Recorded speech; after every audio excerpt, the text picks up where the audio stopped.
Bismillahirrahmanirrahim. Assalamualaikum warahmatullahi wabarakatuh.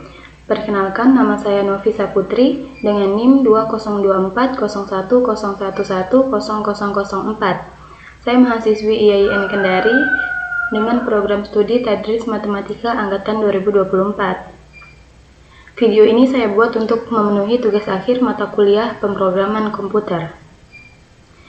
Baik, di sini saya akan menganalisis data menggunakan Google Colab, menggunakan bahasa Python, kemudian yang akan saya bandingkan dengan analisis data menggunakan software Stata. Pada kesempatan kali ini saya akan menganalisis data korelasi. Pertama itu kita harus siapkan datanya dulu di Excel. Di sini saya sudah memiliki sebuah data tentang minat belajar matematika siswa dan juga motivasi belajar matematika siswa yang dilakukan oleh 71 responden. Kemudian selanjutnya kita masuk ke Google Colab terlebih dahulu. Kemudian di sini ada sebuah file, kita klik, kemudian kita tunggu sebentar sampai muncul pilihannya. Nah, kemudian ini ada tulisan upload ke penyimpanan sesi, kita klik. Kemudian kita cari data kita di sini, data uji korelasi. Nah, datanya sudah di sini. Kemudian kita mulai. Pertama itu kita import library dulu.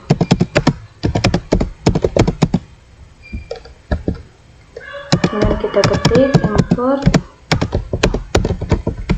pandas as pd. Kemudian kita ketik lagi import numpy as np. Selanjutnya kita ketik from Skype import start. Selanjutnya kita enter, kemudian ketik lagi from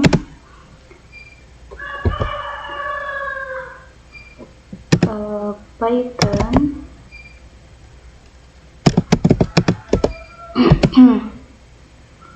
titik display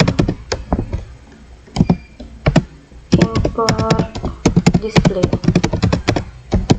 Nah, kemudian kita enter dan kita mau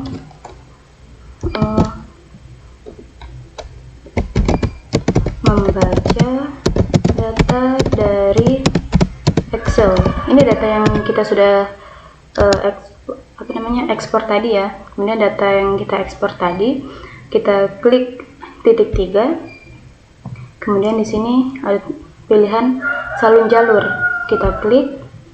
Nah, ketika sudah itu kita kembali ke sini, kemudian kita ketik dulu df sama dengan pd.read Excel. Nah, di sini kita kasih masuk datanya, kita buka kurung dulu. Kemudian nah, di sini kita salin data yang dari sini tadi yang sudah kita copy tadi dengan kontrol. Nah, ini dia, datanya sudah masuk. Kemudian di sini kita mau menampilkan dulu data di awal tadi. Kita enter, kemudian kita ketik print. Nah, ini. Kemudian kita ketik data penelitian. Kita titik 2, kemudian tanda petik. Oke. Selanjutnya kita enter, kemudian kita ketik lagi display dalam kurung df titik head, kemudian dalam kurung lagi. Nah, seperti ini. Kemudian kita enter lagi. Di sini kita mau mengambil variabel X dan Y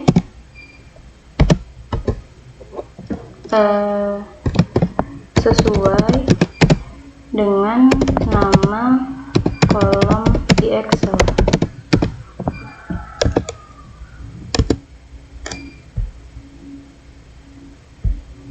Kemudian kita enter.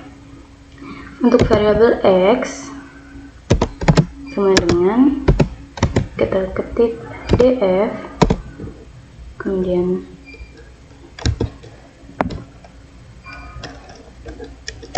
kita masukkan namanya, yaitu minat belajar matematika siswa.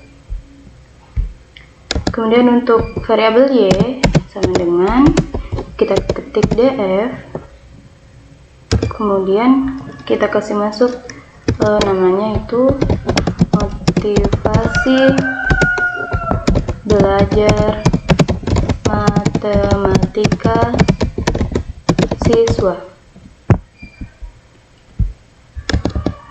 Oke, yang pertama itu kita mau uji normalitasnya dulu dengan menggunakan Shapiro-Wilk.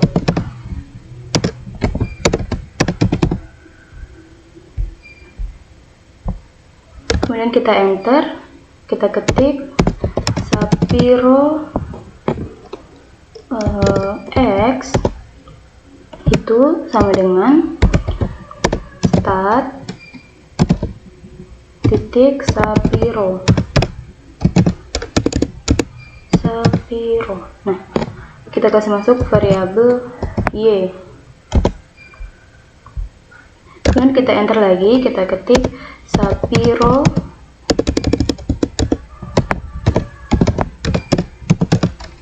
Y itu sama dengan stats titik Shapiro dalam kurung Y. Nah, seperti ini. Kemudian kita enter, kita print dalam kurung, kemudian kita kasih masuk tanda petik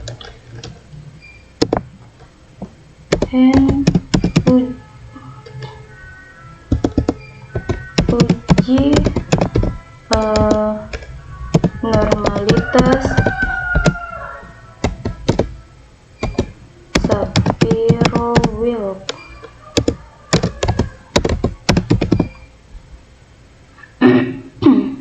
Ini tidak perlu ada titik dua di sini.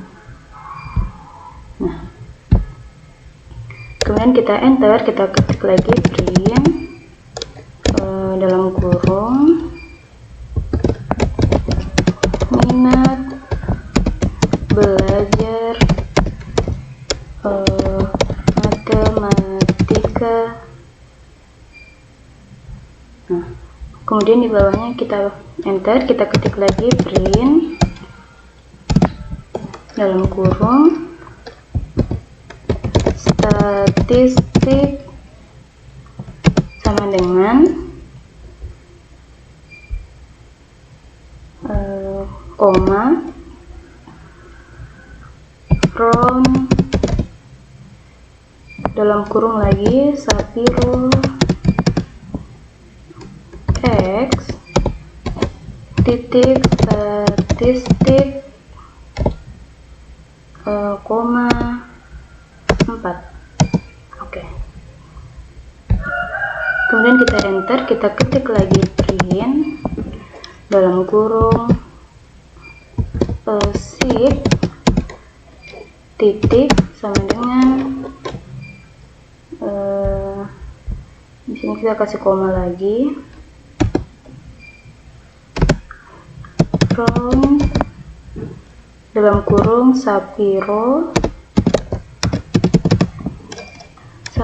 X dot p-value koma 4. Nah, oke. Selanjutnya kita enter lagi, kita ketik print dalam kurung tanda petik, kemudian n, kita ketik motivasi belajar matematika.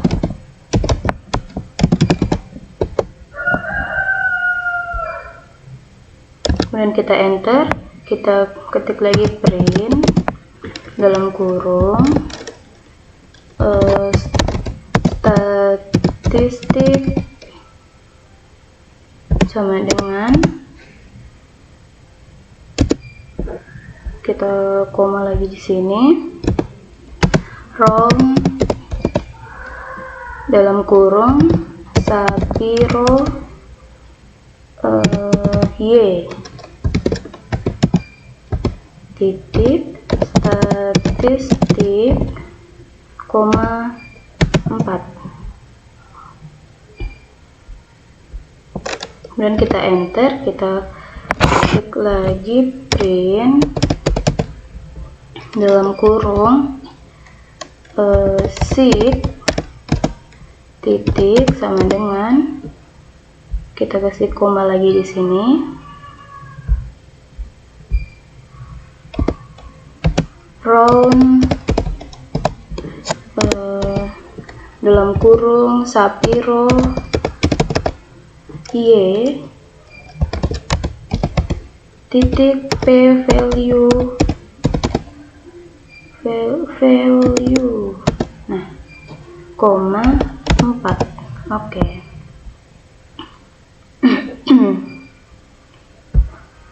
Di sini kita mau cari lagi keputusan normalitasnya.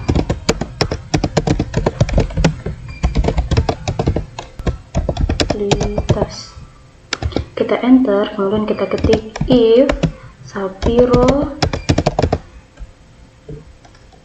x p value itu lebih besar dari 0,05 n Sapiro y titik p value itu lebih besar dari 0,05. Titik 2. Kemudian kita enter, kemudian di bawah huruf S ini kita ketik lagi print dalam kurung kesimpulan titik 2 kedua data berdistribusi normal kita caps lock di sini, normal. Oke. Kemudian kita enter, di bawahnya if ini kita ketik lagi, kemudian titik 2, kita enter lagi, kemudian sejajar dengan ini print dan huruf S di atas. Tunggu, ini harus sejajar di sini, kita enter lagi. Nah,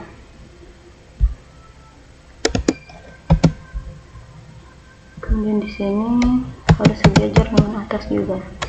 Kita ketik print, kita buka kurungnya terlebih dahulu, kemudian tanda petik. Nah, baru kita ketik kesimpulan titik 2, kemudian salah satu data tidak normal. Oke. Selanjutnya kita masuk di uji korelasinya. Kita beri nama dulu uji korelasi person. Kita enter, kemudian kita ketik R, p value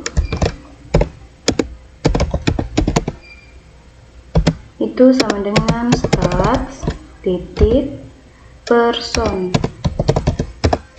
dalam kurung x, y.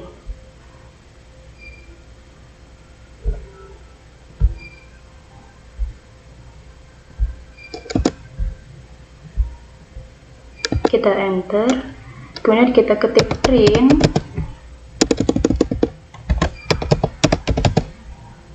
dalam kurung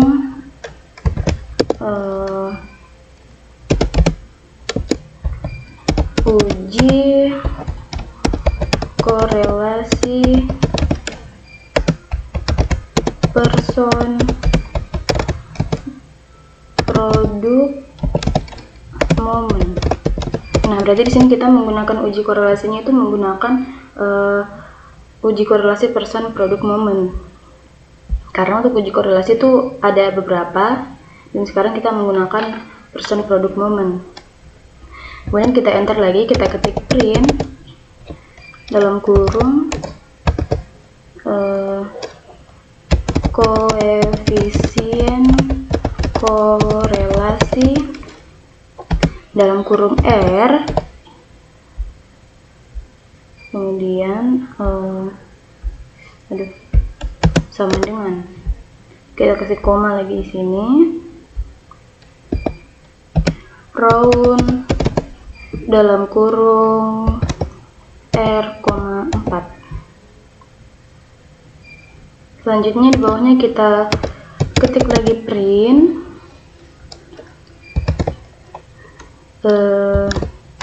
nilai signifikansi itu dalam kurung p value sama dengan, kemudian kita kasih koma lagi, round dalam kurung p value, 4. Kemudian kita mau mencari juga interpretasi hasilnya. Interpretasi hasil. Kita enter. Kemudian kita ketik print dalam kurung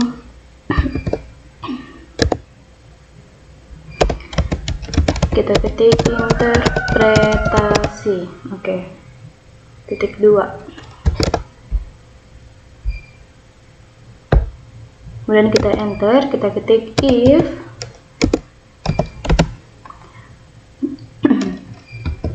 p value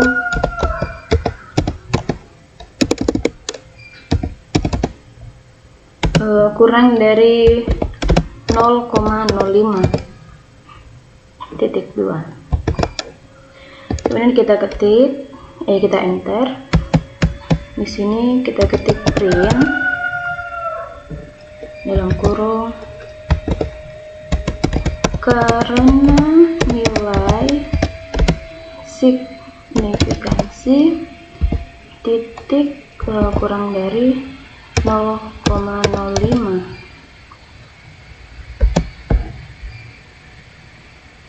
Di sini kasih spasi supaya rapi.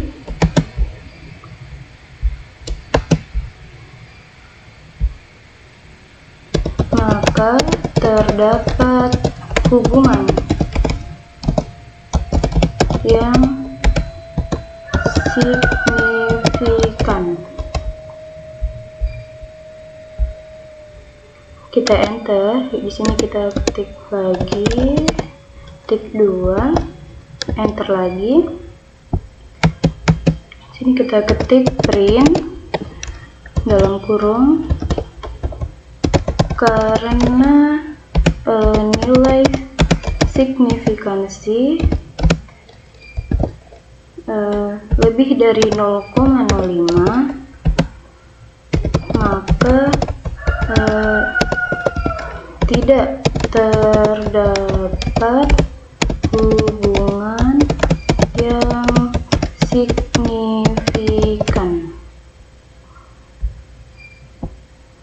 kita enter, kemudian kita enter lagi. Ini kita, arah sama dengan positif, kemudian di sini IF R lebih dari 0. Kita ketik lagi negatif.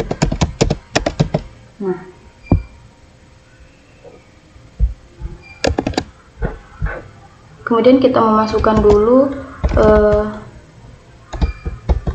kategori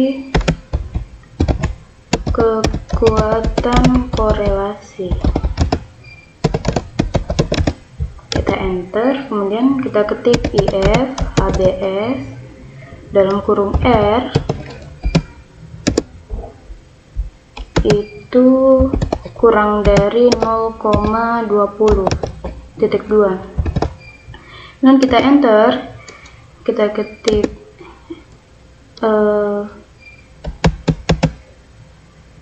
di sini kategori sama dengan sangat rendah. Kemudian kita enter, kita ketik lagi elif ABS dalam kurung R itu 0,40.2. Kita enter, kita ketik lagi kategori rendah. Kita enter, kita ketik lagi elif ABS dalam kurung R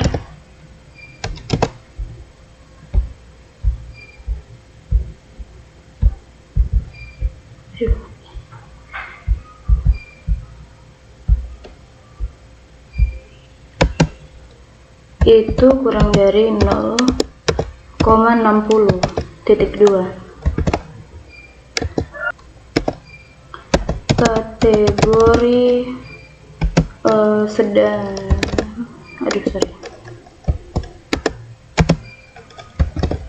sedang atau cukup. Kemudian kita enter lagi elif ABS dalam kurung R itu nilainya 0,80.2. kemudian kita enter, dia kategori kuat.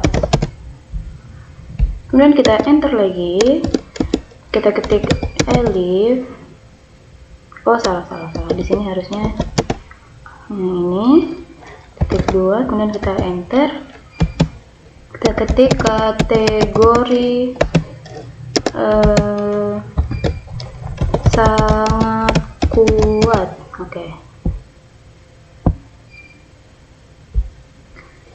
Kemudian kita ketik print dalam kurung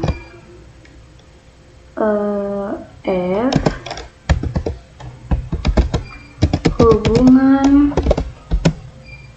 bersifat arah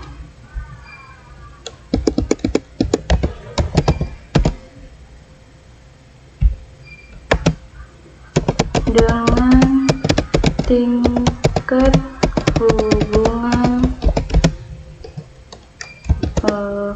kategori.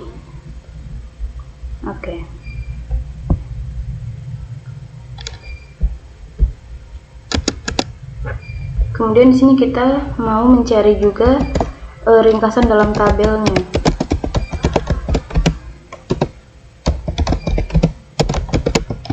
Kita enter, kemudian kita ketik hasil itu sama dengan PD dikali data frame,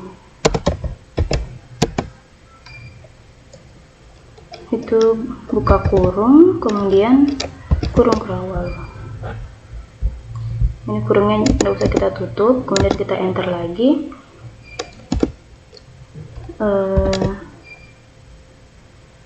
Kita ketik variabel x, kemudian titik 2,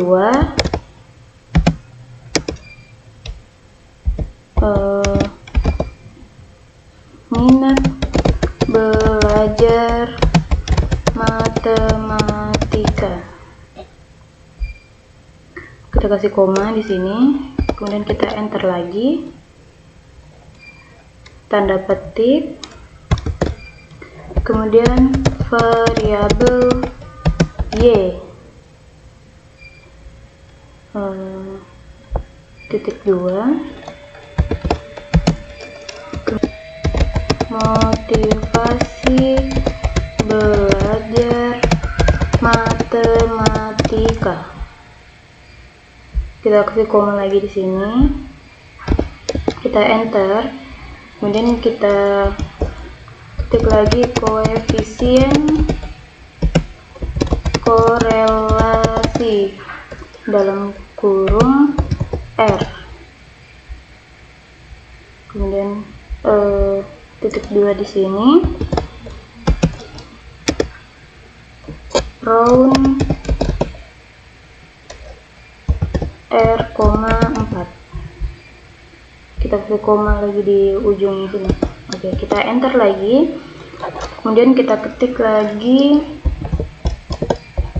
seek titik dalam kurung p value, kemudian titik 2, round p value, koma 4. Nah, sini kita kasih koma lagi di ujungnya. Sorry. Nah, kita enter. Kemudian kita ketik lagi keterangan titik 2,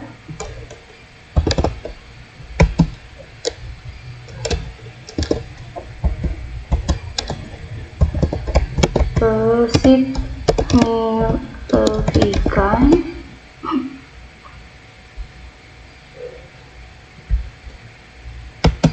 IFP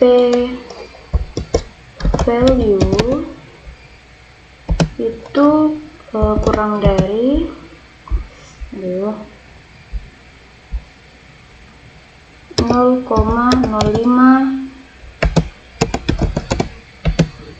dalam tanda petik tidak signifikan. Oke. Kemudian kita enter. Di sini kita balas kurung kurawal yang tadi di atas. Nah, kemudian kita enter lagi, kita ketik print dalam kurung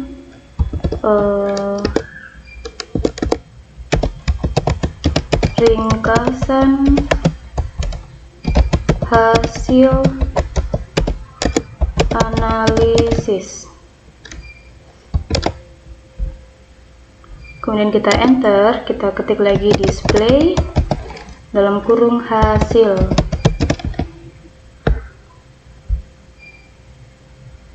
Nah, kita coba run di sini. Ya, ini dia hasilnya sudah keluar.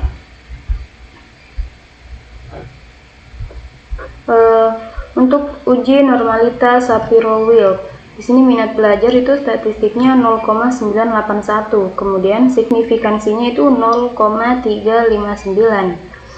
Berarti di sini signifikansinya dia untuk minat belajar matematika itu dikatakan berdistribusi normal karena dia signifikansinya itu lebih dari 0,05. Kemudian untuk motivasi belajar matematika, di sini keluar statistiknya itu 0,9803. Kemudian untuk signifikansinya itu 0,3277. Nah, untuk motivasi belajar matematika juga ini dikatakan berdistribusi normal karena nilai signifikansinya itu dia lebih dari 0,05. Jadi kesimpulannya kedua data itu berdistribusi normal. Selanjutnya kita ke uji korelasi menggunakan percent product moment. Di sini koefisien korelasi itu 0,4306. Kemudian nilai signifikansinya itu 0,0023. Nah, di sini karena nilai signifikansinya itu kurang dari 0,05 untuk ini uji korelasi, maka terdapat hubungan yang signifikan atau hubungan yang bersifat positif dengan tingkat hubungan yang sedang. Jadi dari sini dari uji korelasinya kita tahu bahwa minat belajar matematika siswa itu mempengaruhi motivasi belajar matematika siswa, seperti itu. Nah, ini tadi analisis data menggunakan Google Colab dengan bahasa pemrograman Python. Kemudian di sini kita mencoba bandingkan dengan kita analisis data menggunakan software Stata. Kita buka dulu softwarenya.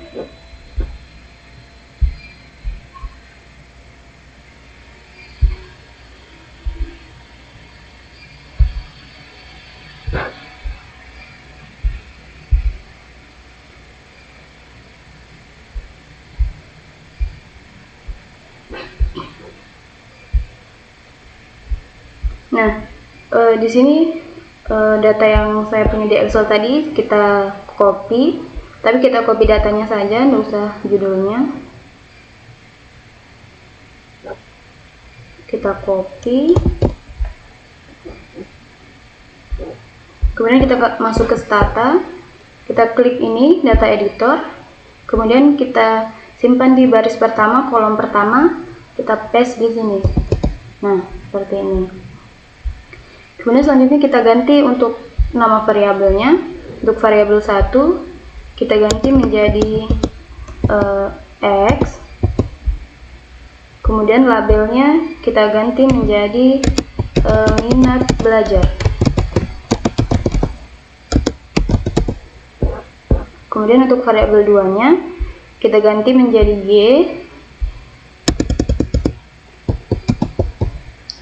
Untuk nama labelnya kita ganti menjadi motivasi belajar. Nah, setelah dari sini kita kembali ke halaman utama Stata seperti ini. Kemudian pertama kita mau cek dulu normalitas datanya. Kita klik statistik, kemudian ini summaries table and test. Kita ke distributional plot and test, kemudian kita pilih yang ini squamous and kurtosis normality test. Nah, untuk Stata sendiri dia uji normalitas datanya itu ada 3, bisa menggunakan squamous and kurtosis normality test, bisa menggunakan Shapiro-Wilk normality test, dan bisa menggunakan Shapiro-Francia normality test. Di sini kita coba menggunakan squamous and kurtosis normality test. Kita klik. Nah, kemudian di sini kita disuruh memasukkan variabel. Di sini kita masukkan variabel X dan Y yang kita punya. Kemudian kita klik OK. Nah, bisa kita lihat di sini untuk outputnya. Untuk variabel X yang minat belajar itu dia signifikasinya lebih dari 0,05. Dia di sini outputnya 0,6057. Kemudian untuk variabel Y minat belajar dia signifikasinya itu 0,3222. Ini menandakan bahwa kedua data ini berdistribusi normal. Berarti sama dengan output yang dari Google Colab tadi, hanya perbedaan angka di sini karena terdapat perbedaan pembulatan dalam software Stata maupun dalam Google Colab seperti itu. Tapi pada intinya kedua data ini sama-sama berdistribusi normal. Nah, selanjutnya kita mau uji korelasinya lagi. Kita klik statistik, kemudian summary, table, and test. Kita pilih lagi summary and descriptive statistic. Kemudian kita pilih ini, pairwise correlation. Kita klik.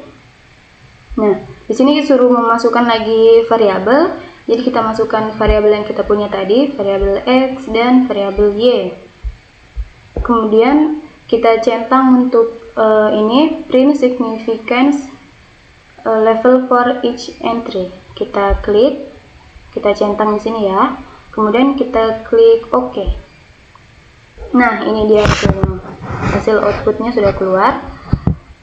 Di sini kelihatan ya kalau nilai signifikasinya itu dia kurang dari 0,05, sama seperti yang dihasilkan oleh Google Colab tadi. Ini nilai signifikansinya itu 0,0002 dan untuk korelasinya itu 0,4306. Ini sama dengan yang dihasilkan Google Colab tadi. Untuk signifikansinya dia 0,002, kemudian untuk korelasinya dia 0,4306.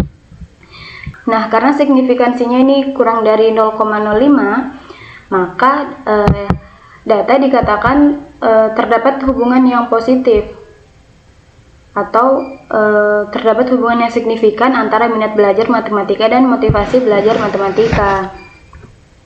Jadi kesimpulan dari analisis data menggunakan software Stata maupun menggunakan Google Colab dengan bahasa Python untuk analisis korelasi ini, dia hasil outputnya itu terdapat hubungan positif dan cukup kuat yang signifikan antara minat belajar matematika dengan motivasi belajar matematika. Artinya bahwa jika minat belajar matematika siswa naik atau tinggi, maka motivasi belajar matematikanya pun akan meningkat. Begitu pula sebaliknya, jika motivasi belajar matematikanya naik atau tinggi, maka minat belajar matematikanya pun juga meningkat. Seperti itu. Oke, baik, cukup sekian video dari saya. Sekian, wassalamualaikum warahmatullahi wabarakatuh.